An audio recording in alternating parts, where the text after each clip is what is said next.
ముందుగా నిన్నటి కరెంట్ అఫైర్స్‌లోని చివరి ప్రశ్నకు సమాధానం చూద్దాం.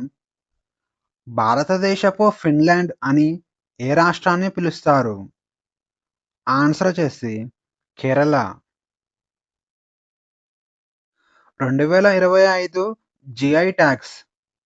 ఇండియాలో 10 రాష్ట్రాలకు చెందిన ఉత్పత్తులకు 2025 సంవత్సరంలో జియోగ్రాఫికల్ ఇండికేషన్ ట్యాగ్ లభించాయి. ఆంధ్రప్రదేశ్ నుంచి పొందూరు ఖాదీకి జిఐ ట్యాగ్ గుర్తింపు లభించింది. అలాగే తమిళనాడు రాష్ట్రం నుంచి 13 ఉత్పత్తులకు, అలాగే జమ్మూ కాశ్మీర్ నుంచి 8 ఉత్పత్తులకు, వెస్ట్ బెంగాల్ నుంచి 8 ఉత్పత్తులకు, అలాగే ఉత్తరప్రదేశ్ నుంచి 4, గుజరాత్ నుంచి 2 ఉత్పత్తులకు జిఐ ట్యాగ్ లభించింది. ఇక మేఘాలయ, సిక్కిం, అరుణాచల్ ప్రదేశ్, కేరళ రాష్ట్రాలలో ఒక ఉత్పత్తికి జిఐ ట్యాగ్ లభించింది. రాష్ట్రాల వారీగా జిఐ ట్యాగ్ ఉత్పత్తుల వివరాలు ఇప్పుడు చూద్దాం. మొదటగా తమిళనాడు. తమిళనాడు రాష్ట్రం నుంచి 13 ఉత్పత్తులకు 2025 సంవత్సరంలో జిఐ ట్యాగ్ లభించింది. వాటి వివరాలు చూస్తే మొదటిది కుంభకోణం తమలపాకు, రెండవది తోవలై పూలదండ, మూడవది పండ్రుతి జీడిపప్పు, నాలుగవది పండ్రుతి పాలపజ్జం, ఐదవది చెట్టికులం చిన్న ఉల్లిపాయ, ఆరవది పులియంగుడి ఆమ్లసున్నం, ఏడవది విరుద్ నగర్ సాంబావతల్, ఎనిమిదవది రామనాడు చితి రైకర్ రైస్, తొమ్మిదవది వరాయూర్ కాటన్ చీర, పదవది తూయమల్లి బియ్యం, పదకొండవది కవింద పడినట్టు సక్కరై, పన్నెండవది నమక్కల్ కల్చట్టి, పదమూడవది అంబసముద్రం చొప్పు సమన్. ఇక రెండవ రాష్ట్రం వచ్చేసి జమ్మూ కాశ్మీర్. జమ్మూ కాశ్మీర్ నుంచి 8 ఉత్పత్తులకు 2025 సంవత్సరంలో జిఐ ట్యాగులు లభించాయి. వాటి వివరాలు చూస్తే Kashmir namda, Kashmir gabba, Kashmir willow bat, Kashmir tweed, Kashmir crewel, Kashmir waguv, Kashmir chain stitch, Kashmir shikara ఉత్పత్తులకు జిఐ ట్యాగులు లభించాయి. ఇక మూడవ రాష్ట్రం వచ్చేసి వెస్ట్ బెంగాల్. వెస్ట్ బెంగాల్ నుంచి 8 ఉత్పత్తులకు 2025 సంవత్సరంలో జిఐ ట్యాగులు లభించాయి. వాటి వివరాలు చూస్తే మొదటిది నోలెన్ గురెర్ సందేశ్, రెండవది కామార్పుకార్ యొక్క తెల్ల బోండే, మూడవది ముర్షిదాబాద్లోని చన్నా బోరా, నాలుగవది మోతిచూర్ లడ్డు, ఐదవది రాజుని పాగల్ బియ్యం, ఆరవది మాల్డా నిస్తారి సిల్క్ నూలు, ఏడవది బరయిపూర్ జామ పండ్లు, ఎనిమిదవది డార్జిలింగ్ మాండరిన్ ఆరెంజ్. ఇక నాలుగవ రాష్ట్రం వచ్చేసి ఉత్తరప్రదేశ్. ఉత్తరప్రదేశ్ నుంచి 4 ఉత్పత్తులకు 2025 సంవత్సరంలో జిఐ ట్యాగులు లభించాయి. వాటి వివరాలు చూస్తే మొదటిది బెనారస్ షెహనాయ్, రెండవది బెనారస్ తబలా, మూడవది మీరట్ బుగల్, నాలుగవది మధురా జెర్రీ డ్రెస్. ఇక ఐదవ రాష్ట్రం వచ్చేసి గుజరాత్. గుజరాత్ నుంచి 2 ఉత్పత్తులకు 2025 సంవత్సరంలో జిఐ ట్యాగులు వచ్చాయి. వాటి వివరాలు చూసుకుంటే మొదటిది అమలాసత్ చీకు, రెండవది అంబాజీ మార్బుల్. ఇక మేఘాలయ రాష్ట్రం నుంచి మేఘాలయ రిండియా, సిక్కిం నుంచి లెప్చా సంగీత వాయిద్యాలు, అరుణాచల్ ప్రదేశ్ నుంచి దావో, ఆంధ్రప్రదేశ్ నుంచి పొందూరు ఖాదీ, కేరళ నుంచి కన్నడిప్పాయ అనే వస్తువులకు 2025 సంవత్సరంలో జిఐ ట్యాగులు లభించాయి. దక్షిణ ధృవాన్ని చేరి రికార్డు సృష్టించిన భారతీయురాలు. తన సాహసంతో ఓ భారతీయ యువతి చరిత్ర సృష్టించింది. 18 సంవత్సరాల కామ్యా కార్తికేయన్ అంటార్కిటికా మీదుగా 115 కిలోమీటర్ల స్కీయింగ్ మరియు ట్రెక్కింగ్ చేసి డిసెంబర్ 27న దక్షిణ ధృవానికి చేరుకుంది. దీంతో ఈ ఫీట్ సాధించిన అత్యంత చిన్న వయసు గల భారతీయురాలుగా ఈమె రికార్డు సృష్టించింది. అలాగే ప్రపంచంలోనే రెండవ చిన్న వయసు గల మహిళగా ఈమె ఈ రికార్డు సాధించింది. ఇక ఈమె చేపట్టిన సాహసయాత్రను ది లాస్ట్ డిగ్రీ అని పిలుస్తారు. ఇక ఈమె దక్షిణ ధృవానికి చేరుకోవడానికి 89 డిగ్రీల దక్షిణం నుంచి ప్రారంభించి దాదాపు 115 కిలోమీటర్లు కాలినడకన స్కీయింగ్ చేసింది. ఇక కామ్యా కార్తికేయ గతంలో అధిరోహించిన పర్వతాల జాబితాను ఇప్పుడు చూద్దాం. ఈమె 2024 సంవత్సరంలో కేవలం 17 సంవత్సరాల వయసులోనే మౌంట్ ఎవరెస్ట్‌ను అధిరోహించింది. అలాగే 2024 సంవత్సరంలో అంటార్కిటికాలోని ఎత్తైన శిఖరమైన మౌంట్ విన్సన్‌ను అధిరోహించింది. ఇక 2020 సంవత్సరంలో సౌత్ అమెరికాలోని ఎత్తైన శిఖరమైన అకాన్కాగువాను ఈమె అధిరోహించింది. ఇక ఈ శిఖరాన్ని అధిరోహించిన అతి చిన్న వయస్కురాలిగా కామ్యా కార్తికేయన్ ప్రపంచ రికార్డు నమోదు చేసింది. ఇక 2018 సంవత్సరంలో మౌంట్ ఎల్బస్ శిఖరం నుంచి స్కీయింగ్ చేసింది.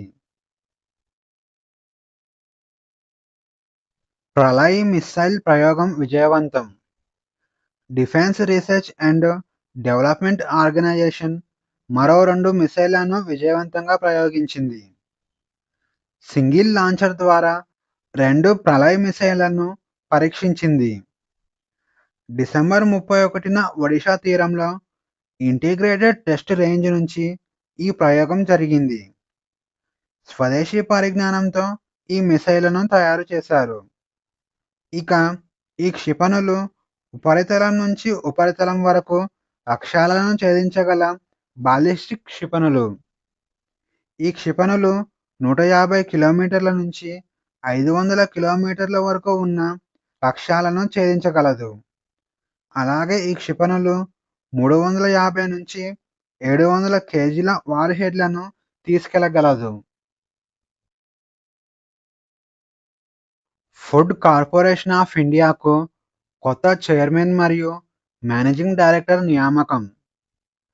ఫుడ్ కార్పొరేషన్ ఆఫ్ ఇండియాకు కొత్త చైర్మన్ మరియు మేనేజింగ్ డైరెక్టర్గా రవీంద్ర కుమార్ అగర్వాల్ నియమితులయ్యారు. ఈ నియామకాన్ని కేబినెట్ నియామకాల కమిటీ అధికారికంగా ప్రకటించింది. ఇక రవీంద్ర కుమార్ అగర్వాల్ 1997వ బ్యాచ్ కేరళ కేడర్కు చెందిన ఐఏఎస్ అధికారి. ఇతను ప్రస్తుతం కార్పొరేషన్ మంత్రిత్వ శాఖలో అదనపు సెక్రటరీగా సేవలు అందిస్తున్నారు. కాగా ఇప్పుడు ఫుడ్ కార్పొరేషన్ ఆఫ్ ఇండియాకు చైర్మన్ మరియు మేనేజింగ్ డైరెక్టర్గా బాధ్యతలు చేపట్టనున్నారు. ఎయిర్ ఫోర్స్ యొక్క vice chief of the air staff నియామకం. ఇండియన్ ఎయిర్ ఫోర్స్ యొక్క vice chief of the air స్టాఫ్గా ఎయిర్ మార్షల్ నగేష్ కపూర్ బాధ్యతలు చేపట్టారు.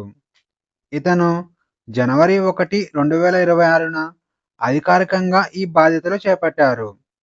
ఇక ఎయిర్ మార్షల్గా పదవీ విరమణ చేసిన నరమదేశ్వర్ తివారీ స్థానంలో నగేష్ కపూర్ ఈ బాధ్యతలు చేపట్టారు.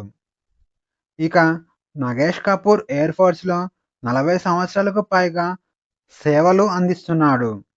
ఇతను డిసెంబర్ 6, 1986 సంవత్సరంలో మొదటిసారిగా ఎయిర్ ఫోర్స్లో చేరాడు. ఇక మిగ్-21, మిగ్-29 వంటి యుద్ధ విమానాలు నడిపిన అనుభవం నగేష్ కపూర్కు ఉంది. అలాగే 3400 గంటలకు పైగా యుద్ధ విమానాలను నడిపాడు. ఇక ఈయన గతంలో సౌత్ వెస్టర్న్ ఎయిర్ కమాండ్లో ఎయిర్ ఆఫీసర్ కమాండింగ్ ఇన్ చీఫ్గా పనిచేశారు. ఇజ్రాయెల్ శాంతి పురస్కారం అందుకోనున్న మరో దేశ అధ్యక్షుడు. అమెరికా అధ్యక్షుడు డొనాల్డ్ ట్రంప్కు ఈ సంవత్సరం శాంతి పురస్కారం అందజేయనున్నట్లు ఇజ్రాయిల్ అధికారికంగా ప్రకటించింది. అలాగే ఇజ్రాయిల్ దేశ అత్యున్నత పురస్కారాలలో శాంతి పురస్కారాన్ని చేరుస్తున్నట్లు తెలిపింది. ఒకవేళ ఇదే జరిగితే ఇజ్రాయెల్ దేశ అత్యున్నత పురస్కారం అందుకున్న మొదటి విదేశీయుడిగా ట్రంప్ రికార్డు సృష్టించనున్నాడు. ఇక వివిధ దేశాల మధ్య యుద్ధాలను ఆపడంలో ట్రంప్ చేసిన కృషికి ఈ అవార్డును అందిస్తున్నామని ఇజ్రాయెల్ ప్రధానమంత్రి బెంజమిన్ నెతన్యాహు తెలిపాడు. ప్రపంచంలోనే పోస్టల్ సర్వీస్ను రద్దు చేసిన తొలి దేశం. ప్రపంచంలోనే పోస్టల్ సర్వీస్ను రద్దు చేసిన తొలి దేశంగా డెన్మార్క్ నిలిచింది. డెన్మార్క్లో పోస్టల్ సర్వీసులు 400 సంవత్సరాలుగా కొనసాగుతున్నాయి. మొదటగా ఈ సర్వీస్ను 1624 సంవత్సరంలో ప్రారంభించారు. ఇక 400 సంవత్సరాలుగా కొనసాగిన ఈ పోస్టల్ సర్వీస్కు గత కొన్ని సంవత్సరాలుగా డిమాండ్ పడిపోవడంతో డెన్మార్క్ ఈ నిర్ణయం తీసుకుంది. 2000 సంవత్సరం నుంచి లెటర్స్ పంపేవారి సంఖ్య 90% తగ్గిపోయింది. అందుకే దీని నిర్వహణ ఖర్చులు భారమయ్యాయి.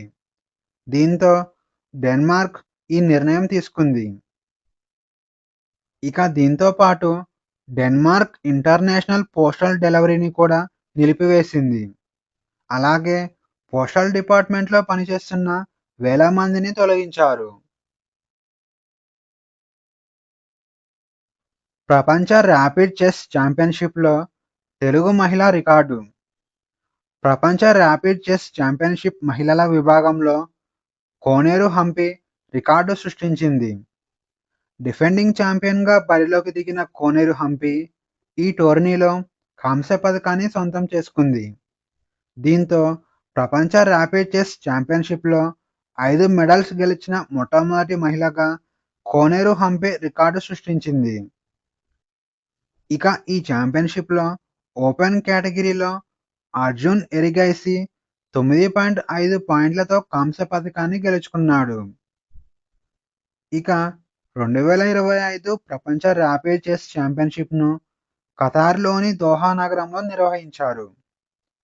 ఈ ఛాంపియన్షిప్లోని విజేతల వివరాలు చూసుకుంటే ముందుగా మహిళల విభాగం అలెగ్జాండర్ గోరియా స్వర్ణ పథకం గెలుచుకోగా జూ జైనర్ రజత పథకాన్ని గెలుచుకుంది. ఇక కోనేరు హంపి కాంస్య పథకాన్ని గెలుచుకుంది. ఇక పురుషుల విభాగం చూసుకోగా మాగ్నస్ క్లాసన్ స్వర్ణ పథకం గెలుచుకోగా వ్లాడిస్లావ్ అర్టేమియవ్ రజత పథకాన్ని గెలుచుకున్నాడు.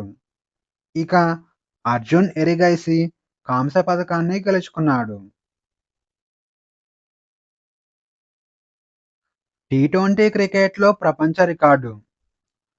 పురుషుల అంతర్జాతీయ టీ20లో భూటాన్ క్రికెటర్ సోనం ఏషే చరిత్ర సృష్టించాడు.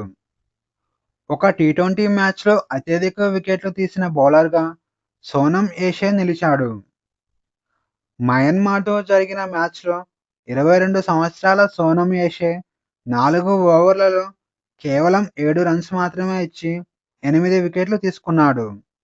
దీంతో మయన్మార్ 9.2 ఓవర్లలోనే కేవలం 45 పరుగులకే ఆలౌట్ అయింది. ఈ మ్యాచ్ గెలెఫు మైండ్ఫుల్నెస్ సిటీ గ్రౌండ్లో జరిగింది.